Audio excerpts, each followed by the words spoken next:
Okay, so last time we made a video about this guy, it was in a pretty peculiar commentary talking about how, apparently, his departure from the Winnipeg Jets led to a huge contract extension signed by Connor Hellebuyck. Of course, you know from the title, you know from the thumbnail, today we are talking about former Jet and current LA Kings, supposedly superstar player, Pierre-Luc Dubois. And unlike the last video, which talked about his last team, this video is going over his current team, the LA Kings, and how, according to some of the folks on Quebec radio, the Kings may be quite disappointed with how everything has turned out. Now, of course, oh yeah, Pierre-Luc Dubois has been disappointing. Whoa, what a surprise, right? Big shock, Lego, we didn't know that. And I guess it's a very obvious conclusion to make that, yeah, Pierre-Luc Dubois, $8.5 million guy a season till the end of 2031 at 25 years old, who only has 20 points in 48 games played this season, on pace for 34 points and a minus 27, a player who's played in the bottom six for a good chunk of the year. Yeah, that's obviously disappointing, right? But we had ourselves some folks over on the Montreal scene that, in a way, validated this perspective of disappointment. Our source here is the Balado Bon Match podcast. Now, you could look at their page and say, wait a minute, these guys only have 200 followers. What are you talking about? But the thing is, it's a fairly new show. It's hosted by Danny Dubé and Martin McGuire, and if you're familiar with these two, these guys both have platforms on 98.5 Sports Talk Radio in Montreal. So, look, based off of their names, Dubé, McGuire, they're French. So they have themselves a show that they started up in their own time when they're off the airwaves of 98.5 Sports Radio, and they had themselves a recent segment where they talked about Pierre-Luc Dubois. Now, I'll leave a link in the description if you want to go ahead and listen to this video. It's from about a week ago, from February 1st, 2024. And you could see it, it's in French. If you speak French, then hey, go ahead and listen to it. But to help us out with the English translation, we're going over onto hockeypatrol.com because this article transcribes the video that we're looking at on Twitter. So, link in the description as well to the article in the description. Take a look at this. Before the season began, there were little doubts that the Kings would be a force to reckon with around the league. Despite trading away many key players, Pierre-Luc Dubois' acquisition was supposed to give the Kings the depth they needed to be a top contender for the playoffs. However, he hasn't been able to keep up to high expectations placed upon him, and he couldn't turn it around in LA. This is the quote from the Balado Bon Match show. The LA Kings are not happy with Pierre-Luc Dubois. I don't know if he's hiding behind an Owen Kopitar. I don't know if, because of that, he doesn't really feel the urgency. He's comfortable, contract-wise. It's not delivering what we paid for. We know why Rob Blake was going after Pierre-Luc Dubois. We know the cost that he paid, but you don't look smart when the team you traded with received a player like Vilardi, McGuire said. On the other side of that trade, Vilardi and Iafallo are playing good hockey with the Jets. Vilardi missed several weeks this season after an injury, but scored 20 points in 27 games.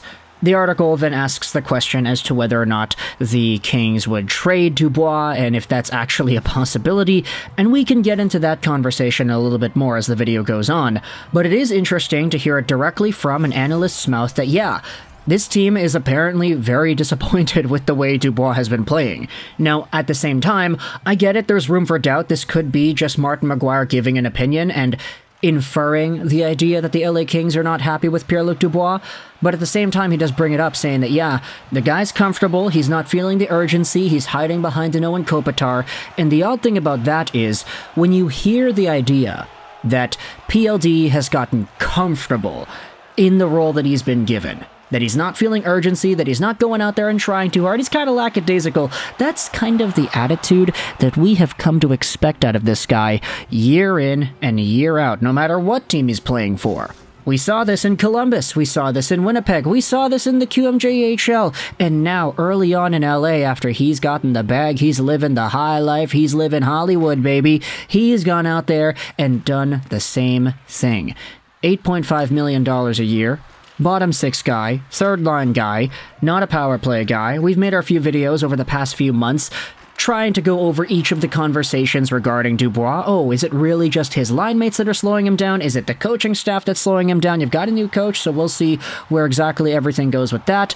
But, long story short, when it comes to the LA Kings and their tumble down the standings over the past few weeks, The point is, you have a guy like Pierre-Luc Dubois that's supposed to be a force to stop that. He's an $8.5 million guy. How would it not be his responsibility to help the Kings out of this treacherous path they walk? Point is, he hasn't been able to do that. And now, when it comes to the conversations here, it does look really bad when you discuss the assets that the LA Kings gave up to get Dubois in the first place. We already made another video earlier in the year talking about how that Dubois trade seems like a really big win-win for the Winnipeg Jets. I mean, Vilardi and Iafallo, not to mention the prospects, all that stuff getting sent over to Winnipeg, the culture change that you had seen in the Jets locker room, it's been great. Meanwhile, for Pierre-Luc Dubois, seeing him get removed from the team by proxy ended up resulting in a Connor Hellebuck extension. We had talked about that in the last video. Everything seems to have gotten better for Winnipeg after they traded Dubois away. And the odd part is, you could very much debate that the opposite is true for the Kings. Now, they had themselves some success. I definitely won't discredit that. You have top-tier players on this team that know how to put the puck in the back of the net. Trevor Moore has been fantastic, in my opinion. Just being able to watch him and the intangibles that he brings as an LA King, he's been awesome. Not to mention the progression of guys like Quinton Byfield. Of course, you've got Adrian Kempe still doing his thing. There's a good amount of talent on this team. But for Pierre-Luc Dubois, you could very well say that his talent is not living up to the dollar amount in the slightest, and being on the first year of an $8.5 million AAV deal will make things very complicated. He does have the ability to get traded anywhere within the next few months here. His no-move clause doesn't kick in till the 2024-2025 season, so pretty much until July. So if the LA Kings wanted to panic sell right here, they thought they bought the asset on the upswing, turns out it was the start of a depression. Do you go out there and pull the trigger on a forced Pierre-Luc Dubois trade? And how do you find whatever team it is that will get that done for you? Not too many teams would be willing to take on $8.5 million straight up, just like that, in this season's worth of play. So you'd have to find yourselves a team that would be able to do that, and without salary retained, because the LA Kings probably do not want to retain PLD salary till 2031. That would be kind of damning for the next 7 years now, wouldn't it be? Do you force Dubois' hand at getting traded to some sort of a meddling team? Do you trade him to one of the bottom feeders in the NHL? Do you think or assume that one of these teams would bite on a PLD acquisition for cheap? Because at that point, if you trade this guy away right now, you're pretty much admitting the L. You're admitting that you lost out on making the first trade in the first place. So do you want to stand in a position of defeat, or do you want to just chug it along, let that no-move clause kick in next year, or for the next few years, have PLD as an LA King, and potentially struggle for a while if he's not able to get his head up from underneath him and actually start producing like an $8.5 million caliber player should be able to do. So I'll leave a link in the description to the audio hit that we had heard from McGuire in regards to the Kings being disappointed. I'll leave a link in the description to the article as well. But let me know your thoughts in the comment section below about the idea of Pierre-Luc Dubois and his disappointing season resulting in a trade. Do you think that's actually possible? How disappointed do you think the Kings are in this guy? And what do you think the answer is? We've had a bunch of videos over the past few weeks talking about changing up the line mates, giving him more time, etc., but let's open the floor up once more to the comments section.